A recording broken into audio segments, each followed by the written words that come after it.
The royal blue dress was a mistake. Ruth knew it the moment she stepped out of the elevator and saw 300 guests draped in varying shades of somber, elite midnight navy. While she stood there in a vibrant royal blue satin wrap dress, a color she had convinced herself was basically in the same family, she realized she wasn't just in the wrong shade. She was a neon sign in a room full of shadows. Okay, she whispered to herself, smoothing the silk over her hips and adjusting her gold hoops. We don't spiral. We don't hide. We walk in like we own the skyscraper. She walked in like she owned the skyscraper. The gala was everything Seoul's elite 1% knew how to be. Excessive, silent, and terrifyingly expensive. Blue orchids dripped from the ceiling of the Han River penthouse, and the air smelled of rain and five-figure cologne. Waiters moved like ghosts, offering glasses of champagne that sparkled under the cold white chandeliers. Ruth grabbed one immediately because she was a woman of priorities.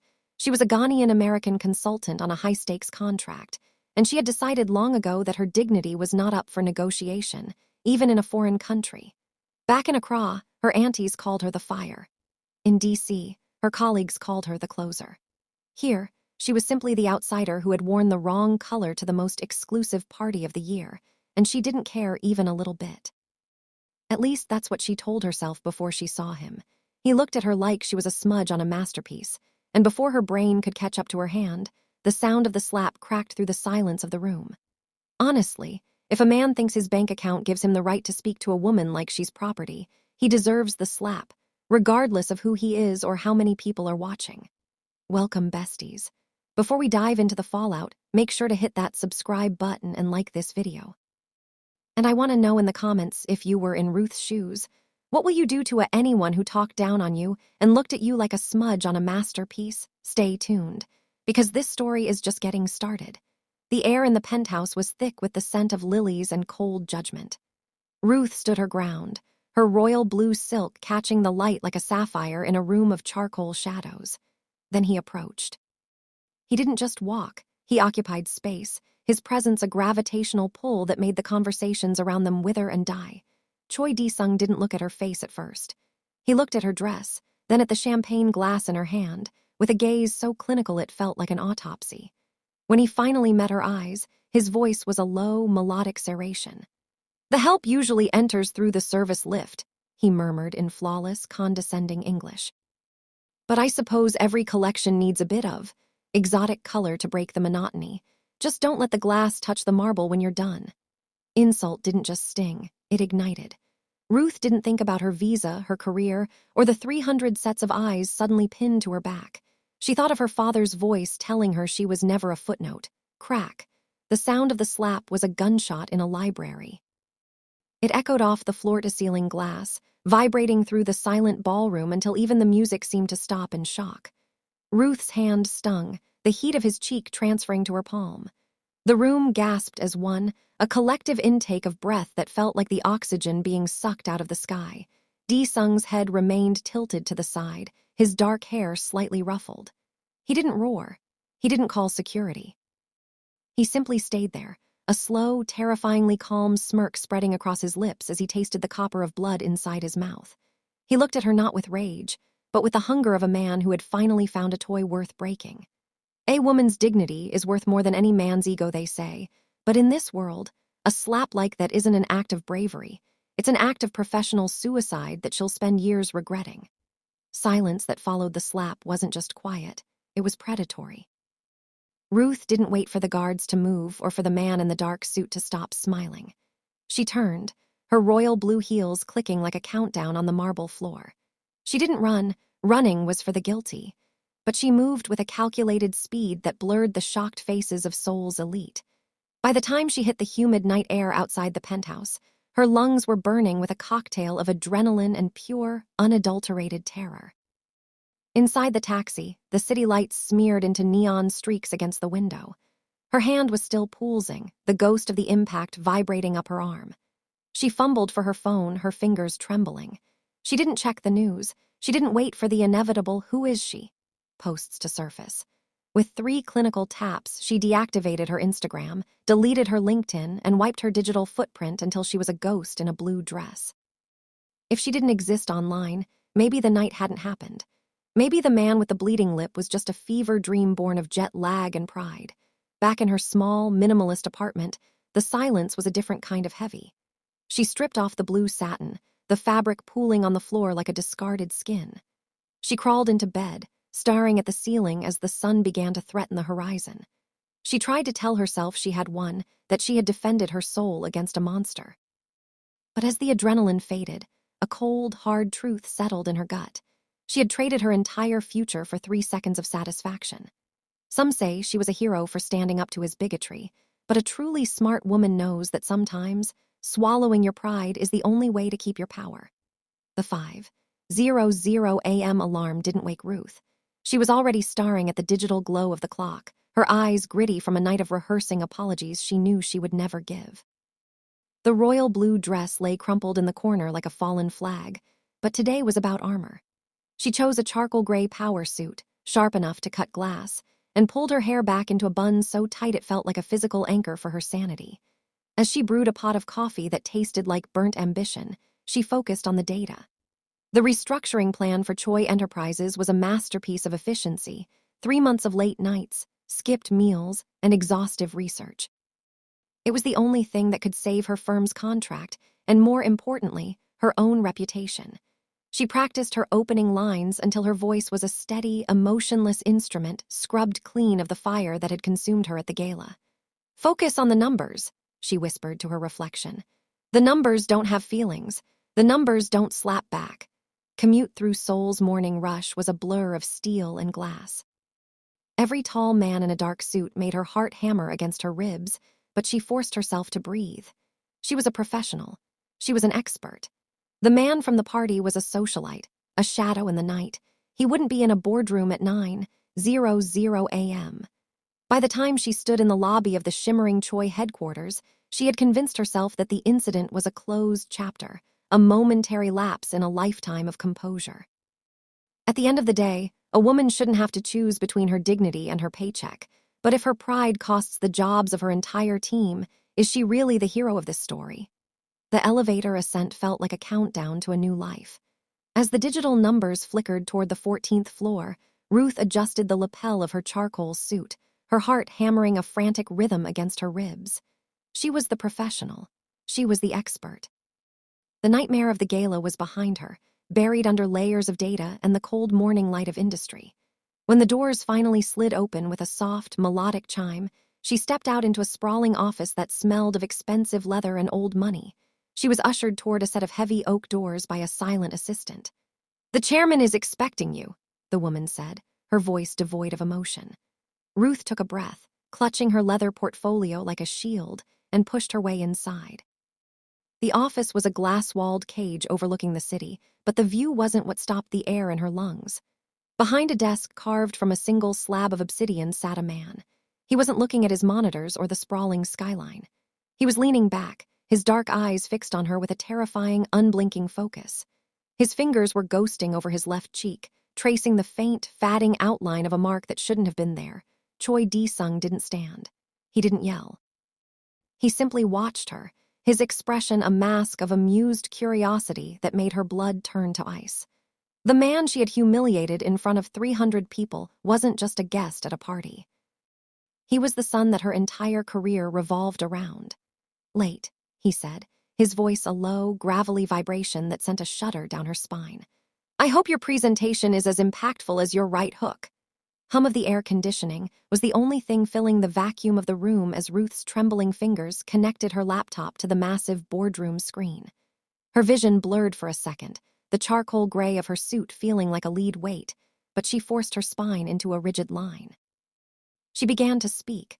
Her voice started as a fragile thread, but quickly tempered into the professional steel that had made her a rising star in DC. She walked through the projected graphs, the fiscal projections, and the aggressive restructuring tiers she had spent months perfecting. To any other executive, this was a blueprint for a billion-dollar revival. To Choi Dae-Sung, it seemed to be nothing more than a silent film. He didn't interrupt. He didn't look at the screen. He didn't even look at the data tablets in front of him. He sat perfectly still, his chin resting on his interlaced fingers. His dark, unblinking eyes tracked her every movement across the room. Every time Ruth turned to point at a metric, She could feel his gaze burning into the side of her neck, a physical pressure that made the oxygen in the room feel thin. It was a psychological war of attrition. He was waiting for her to stumble, to apologize, or to break under the weight of the previous night's ghost. But as she hit the final slide, Ruth realized he wasn't looking for a mistake. He was studying a specimen. When she finally finished, the silence returned, heavier and more suffocating than before. He let the quiet stretch until it became painful, his hand finally dropping from his face to reveal the faint, lingering shadow of her palm on his skin. A man who uses his silence to intimidate a woman into submission is just as abusive as one who uses his fists, yet some will argue that Ruth deserves this mental torture as fair payment for her physical assault. Hum of the laptop fan died away, leaving a silence so absolute it felt physical. Ruth stood by the glass-topped table, her fingers still hovering over the end of presentation slide. She didn't move. She didn't breathe. Dae-Sung finally stood, his movements fluid and predatory, and walked toward the floor-to-ceiling windows. He didn't look at the Seoul skyline. He looked at her reflection in the glass. "Your data is impeccable, Ms. John," he said, his voice a low, dangerous velvet. "But I find myself distracted by a variable not mentioned in your slides." He turned slowly, the expensive fabric of his suit jacket shifting as he leaned against the window frame. He gestured vaguely to his left cheek, where the ghost of her palm was now just a memory in the skin. "Why did you do it? In a room full of people who would have crawled through glass just for a nod of my head, you chose to strike me. Do you regret it?" Ruth felt the fire her aunties warned her about simmering in her chest. She could feel the precariousness of her visa, her career, and her future in this city, all hanging by a single thread of his whim. She looked him dead in the eye, refusing to let her gaze flicker to the floor. "I regret that the situation required it," she said, her voice steady despite the roar of adrenaline. "But I don't regret refusing to be a punchline in your private joke. Respect isn't a line item on a balance sheet, Mr. Choi. You can't buy it, and you certainly can't demand it from me."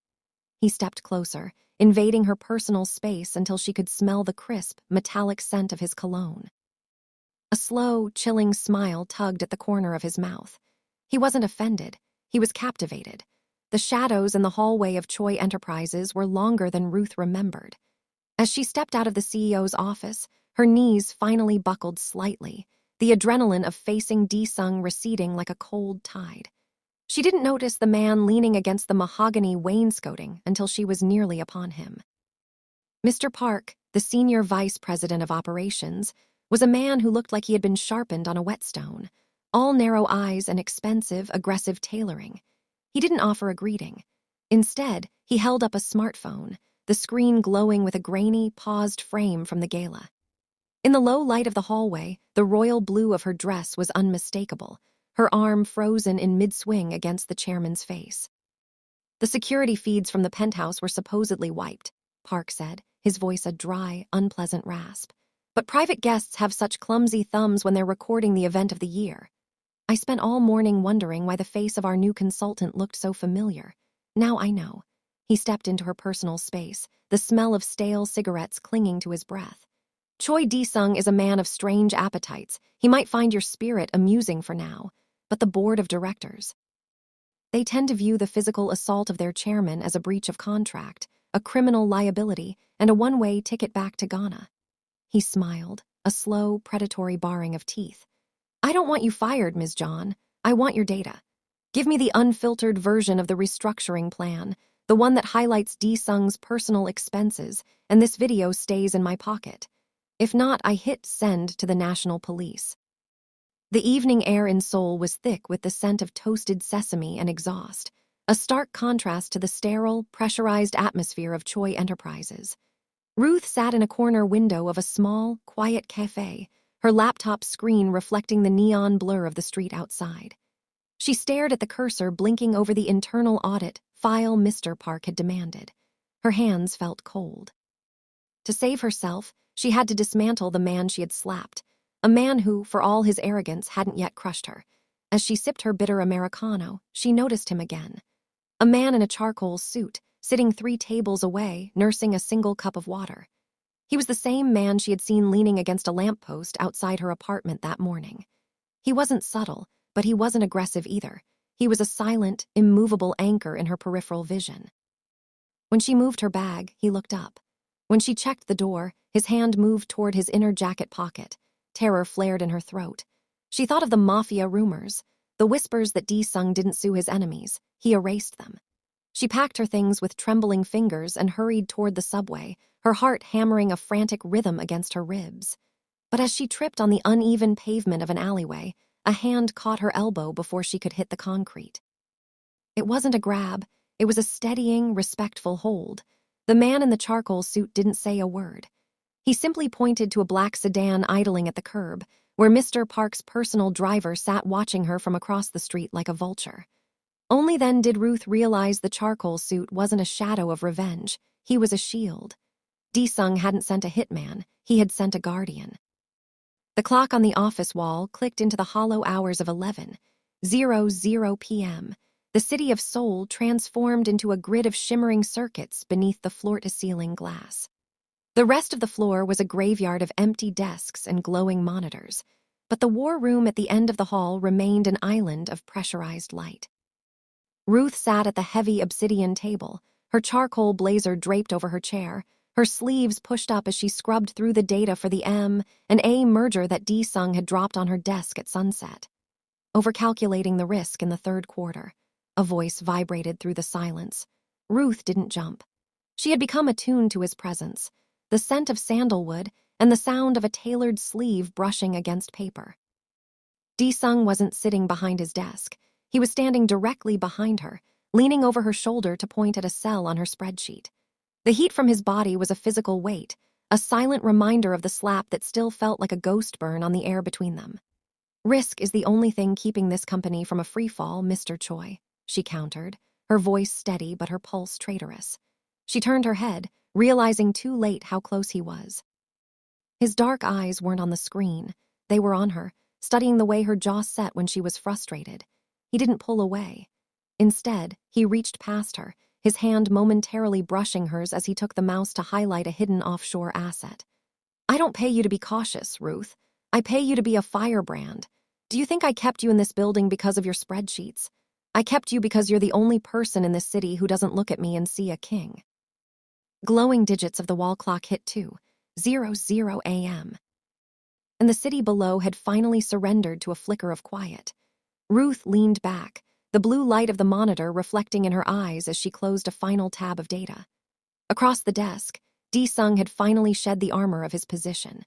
His tie was loosened, his sleeves were rolled up, and for the first time, he wasn't looking at her like a challenge or a subordinate. He was staring out at the Han River, his reflection looking hauntingly isolated against the glass. "They think the view from here is for the power," he said, his voice stripped of its usual melodic edge. "But it's really just to see how far away everyone else is." In that moment, the mafia boss persona cracked. Ruth didn't see a predator. She saw a man who had been surrounded by yes-men for so long that he had forgotten the sound of a sincere voice. The silence between them shifted from a battleground to a bridge. Ruth reached out, her hand hesitating before she tapped the edge of his tablet, pointing to a correction she'd made in his personal venture capital files, a detail he'd missed. "You're looking for loyalty in the wrong places, Dae-Sung. You don't find it in people who fear you. You find it in the people who are willing to tell you when you're wrong." He turned, his gaze catching hers. There was no smirk this time, only a profound, quiet recognition of the brilliance she'd been hiding behind her anger. He saw more than a consultant. He saw a partner who could match his stride. The morning air in the Choi headquarters felt different, sharper, colder, as if the building itself were holding its breath. Ruth had arrived early, her mind still echoing with the quiet confession Dae-Sung had shared at 2:00 a.m. She was reaching for her tablet when the first notification chimed. Then another, and another.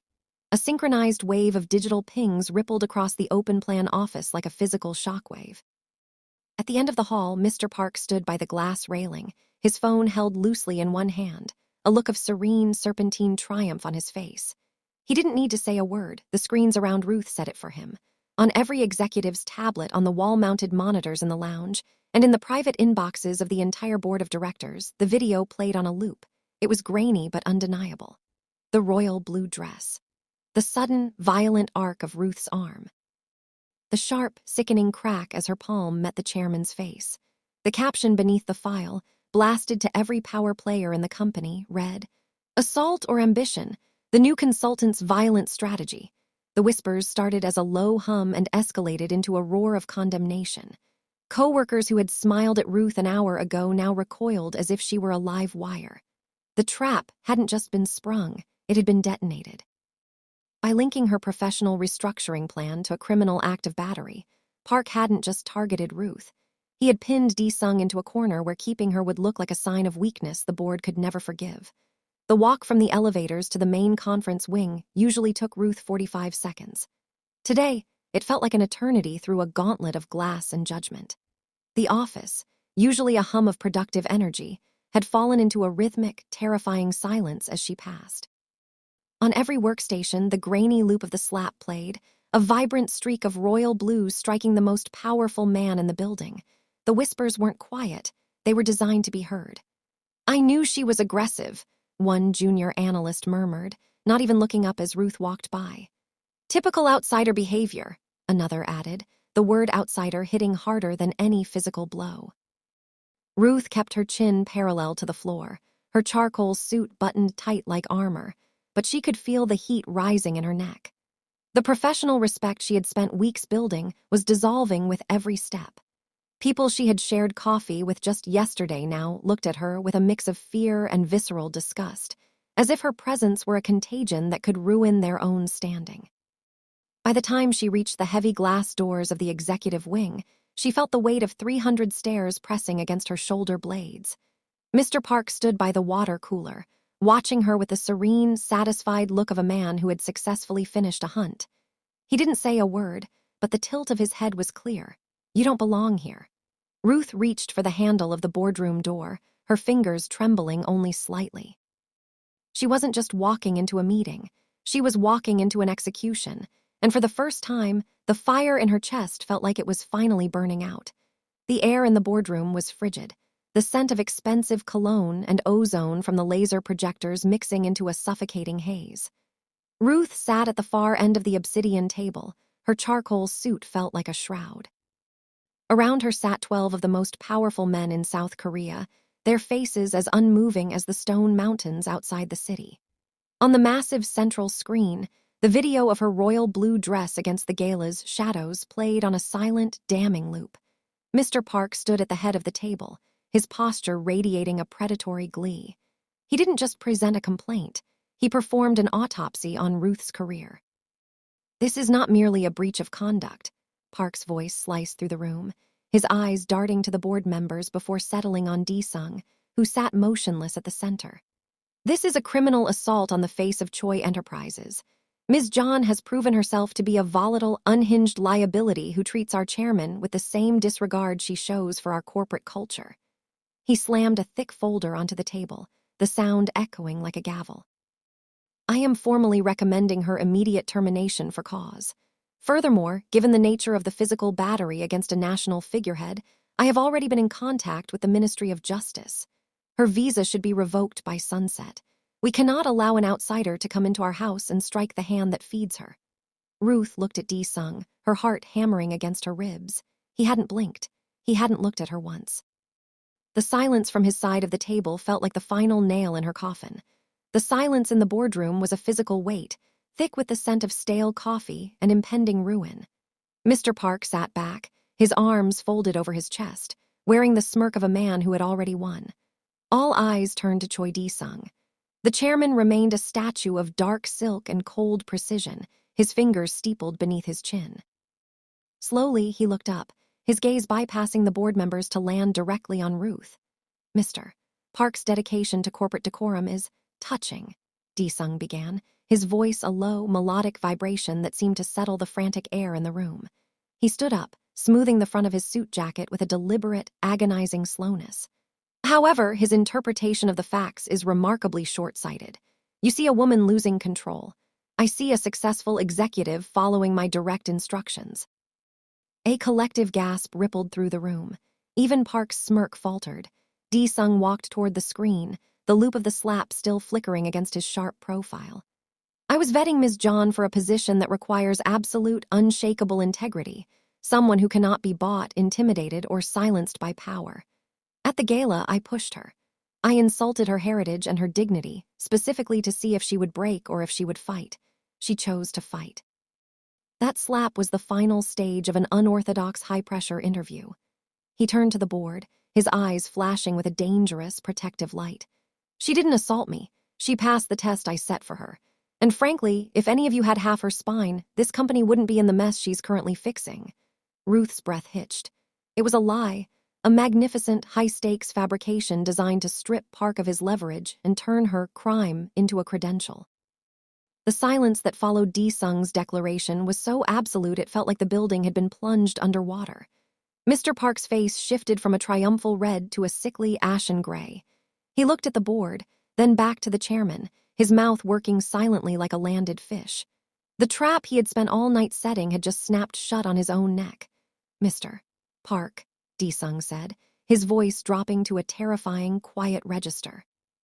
"Your obsession with security feeds seems to have distracted you from your primary duties. Since you are so concerned with standard protocols, you will find your new office in the regional logistics warehouse in Incheon quite to your liking. Your belongings are being cleared from the 14th floor as we speak."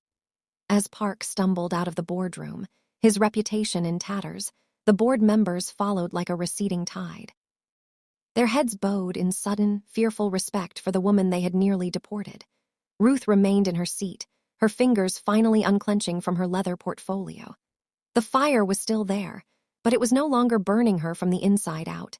Dae-Sung walked to the head of the table and slid a new contract across the obsidian surface. It wasn't for a consultant role. It was a permanent appointment as the chief of strategic operations, a position that put her directly at his right hand. "The blue dress was a statement, Ruth," he murmured, his dark eyes finally softening as he looked at her. "But this seat, this is a throne. I don't want you to fix my company, I want you to help me rule it." Besties, do you think it is a triumph that Ruth climbed the ladder by outsmarting a snake, or is she just becoming another player in a corrupt system where the chairman's word is the only law that matters? The gold-nibbed pen hovered over the final line of the contract. Ruth could feel Dae-Sung's presence behind her, a steady warmth that no longer felt like a threat, but like a challenge she was finally ready to meet. She signed her name with a sharp, decisive flourish, the ink drying on a future that was no longer a fragile hope, but a concrete reality. She turned in the leather executive chair, looking up at the man who had lied to the most powerful board in the country just to keep her by his side. "The position is mine," she said, her voice dropping into a low, melodic simmer. "But the terms of our partnership aren't finished." Dae-Sung tilted his head, a ghost of that intrigued smirk returning to his lips. "I thought the salary was more than generous, Ruth. It's not about the money, it's about the power dynamic." She stood up, smoothing the charcoal fabric of her suit, her eyes locking onto his with an intensity that matched his own. "You've spent your life picking the menu, and the people allowed in the room. If we're doing this, if this is more than just a boardroom alliance, then I pick the place. Tomorrow night. No security, no dark suits, and no five-star menus where people whisper behind silk curtains." She stepped closer, her hand grazing the lapel of his perfectly tailored jacket. "I'm taking you to a place where nobody knows your name and the food is served on plastic tables. I want to see if the man behind the boss can handle a world he doesn't control." Dae-Sung didn't blink. He reached out, his fingers catching a stray lock of her hair with a gentleness that betrayed his reputation. "Pick the place, Ruth. Just don't be surprised if I find I like your world better than mine." Ruth's journey proves that while a single moment of impulsive dignity can set your world on fire, it is the brilliance of your mind that truly commands the room.